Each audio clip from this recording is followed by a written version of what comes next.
Qashqadaryoda ichki ishlar xodimi uyidan marixuana topildi. Kun.uz tanishgan sud hukmiga ko'ra 41 yoshli xodim Ko'kdala tumanida profilaktika inspektori lavozimida ishlagan. U 2016-2017 yillarda Koson tumanida o'tkazilgan qoradori tadbirlarda ishtirok etgan. O'sha paytda aniqlangan marixuana bargidan yulib olib, o'z xonadonida saqlab kelgan. Ushbu marixuananing bir qismini 2025-yil 10-dekabrda qonunga xilof ravishda o'tkazgan. Profilaktika inspektorining uyi ko'zdan kechirilganda xonadondan qariyb 9 gram marixuana topilgan. Xodim sudda aybiga iqrorlik bildirmagan. U marixuanani boshi og'riganida choy qilib ichib kelganini, sotish niyati bo'lmaganini aytgan.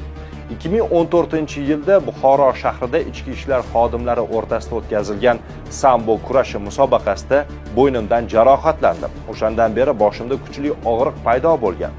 Marixuanani boshim og'rig'ini qoldirish maqsadida choy qilib ichib kelganman degan xodim sudda.